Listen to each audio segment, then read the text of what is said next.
Hey friend, Roger Christopherson here again with another first listener review, and there's some interesting stuff to babble about finally again this week. But before we get into that, just want to ask you to like, share, and subscribe to keep this music alive, because that's what we do around here is we babble. I do a lot of babbling. People make comments about the music that we love from bands that we've listened to for a while, and every once in a while we get some new bands, but that's not going to happen today. Talking about Big Train, and they have a new album out called Woodcut, which kind of caught me off guard. I'm not gonna lie, I didn't even know this was coming out. Just like a month ago, I remember getting a live album from them off their Bandcamp.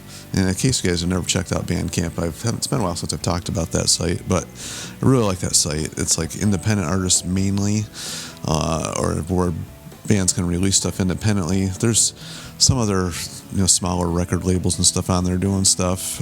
I know Cleopatra's got some stuff on there, and other little smaller labels. And but I really like that site because like music or the money all goes directly to the artists.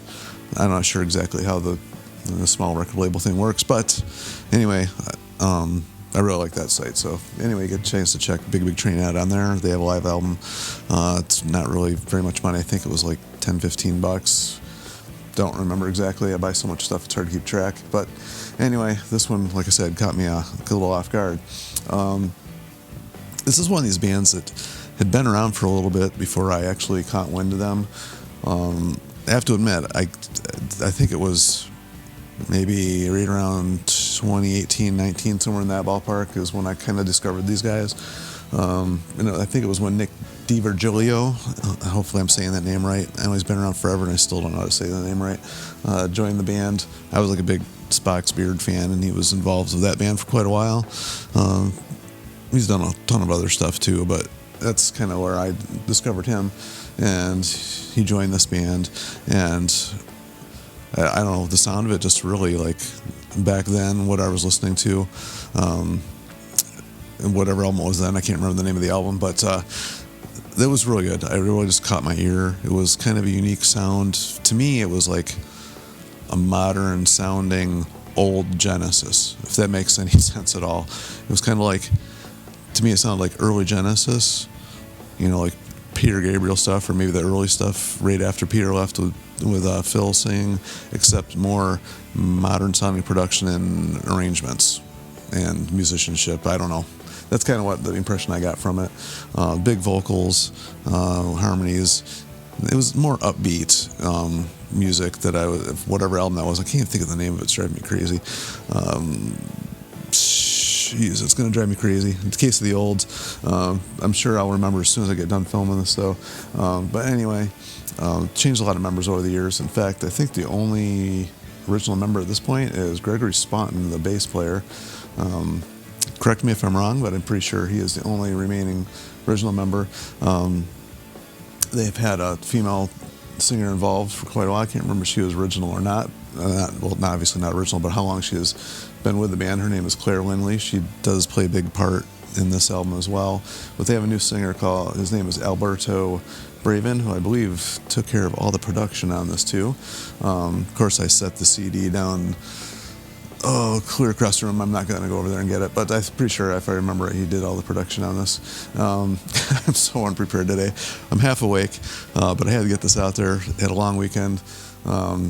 It's probably the coldest I've ever been in my life. My body temperature after the show, during the load-in, I think got the lowest it's ever been. It's taken me a long time to recover. It's freezing in this part of the country right now.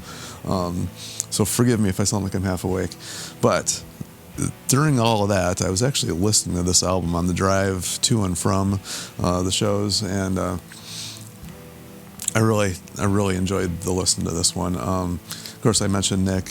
I might as well mention the rest of the guys now. It's got Oscar Holdorf on keyboards.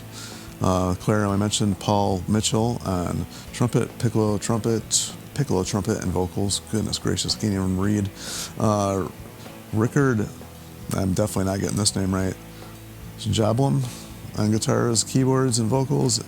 And of course, I already mentioned Gregory. So that's who's in the band at this point. Albert joined, if I remember correctly now, was one studio album ago, which I really enjoyed. It's definitely a different style. They didn't completely change directions, but it's not the same sound as what they had with their previous singer, who unfortunately passed away. Excuse me. David Longdon. Jeez, I almost said his name wrong. David Longdon, who passed away back in 21.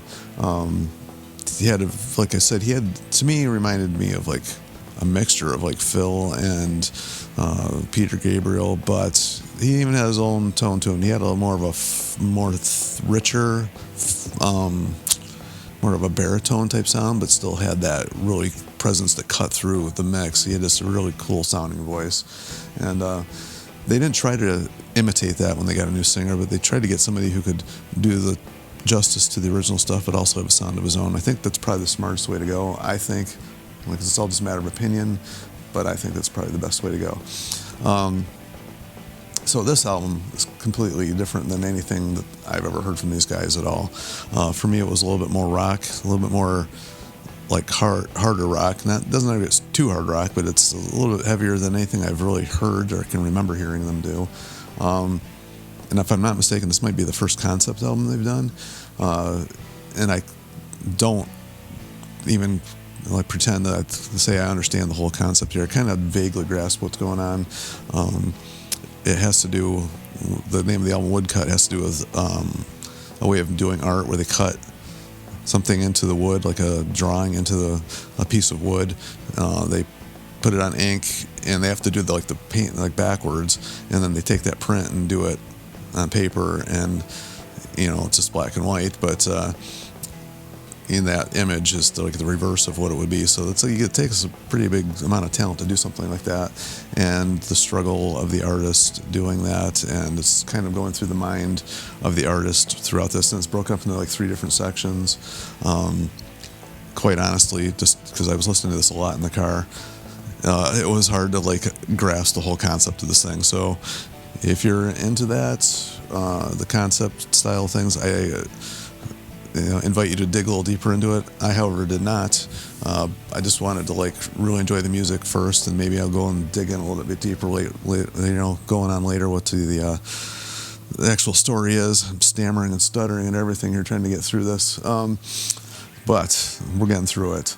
And I don't edit, in case you've never noticed. We don't edit. We try to keep it real, like a conversation between friends, and that's just how this is usually played out. So if you're new here and you're just wondering what the heck's going on, that's kind of the vibe I'm going for.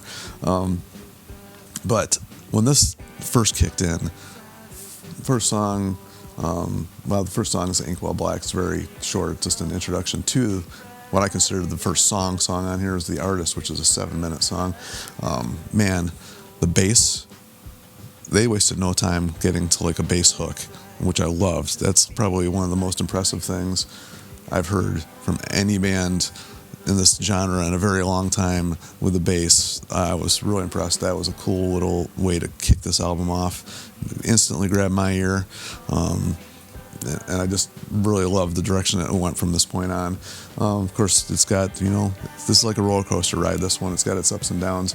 But what I do like is they have, like I said, it's broken up into 3 different sections, but they do like the kind of reminding me of what The Who did with like Quadrophenia and even Tommy, where they have themes that keep reappearing throughout the whole album. So they'll be in the middle of another song, and you'll hear a theme that you heard earlier on in a different song, and they do that with several. I didn't really keep track of how many, but there's at least 4 or 5 different themes I kept hearing reappear here and there. And Alberto and Claire do trade vocals off in here quite a bit too. Big, epic harmonies in a lot of the choruses like you want to hear. They went off a couple times a little bit more of a jazzy area than I'm used to hearing from these guys. Not a huge jazz fan, quite honestly, but I didn't mind it here. It actually fits with what was going on with the rest of the album. And, I noticed it, but it didn't really throw me off or like make me like, I don't like that part. It actually worked, and it wasn't a lot. It was just here and there. Like I said, overall it was a little bit heavier than I'm used to hearing, but it also had the folky elements going on too. They didn't lose any of that. The violin, and they got the trumpet, the piccolo trumpet going on in there. More acoustic sounding stuff going on. Acoustic guitar. There's a little mellotron thrown in there as well. Every now and then, just kept everything more rooted and grounded. I think in the prog sound that they developed over the years, while also going a little bit into the future with a little bit heavier sound on some of the stuff, and more experimental with obviously the storyline and their musical adventure with the motifs appearing here and there. So anyway, that's just a quick rundown. There's 16 songs on here. I'm not going to go through every single song, but just that's how it caught me right off the guard, and that just dug right in deep, and kept my attention the whole time. That's another thing on an album this long and that in depth with lyrically, it still kept my attention even though I didn't quite grasp the concept of the lyrics completely. There was that sense of longing and wondering I caught that, what the purpose in life is this real, is this fantasy type thing going on there in the middle, questioning everything about reality. I caught a little bit of that going on in there. So it's definitely deep, and it's definitely very extremely musical, and it was very inviting and very melodic. It was very memorable for this style of music as well. So a lot of good stuff to say about this one. I really enjoyed this one. It's actually might be one of my favorite ones they've done so far. So hope they continue going down this route, and without losing the original sound either. So anyway, that's my not so quick take on this. I see we're running a little bit long here, but try not to get these things go too long. That's why sometimes it seems like I'm talking really fast. I don't want them to go super long either. Don't want to lose people. Just want to keep them invited and enticed to keep listening as well. So anyway, I'm definitely eager to put this on for a few more listens and see if I can figure out what the whole complete thing is there. If somebody else wants to add in, what they thought of the storyline, and if they could be a little bit more clear than I have been, feel free. I welcome it. That's what this is all about, people talking about it, and just a little bit of a back and forth and how much we enjoyed it. If you didn't enjoy it, that's fine too, but I really liked it. So I'm just going to kick back and listen to it again, and maybe they'll surprise me with another album here in another year or so. But until then, we will see you.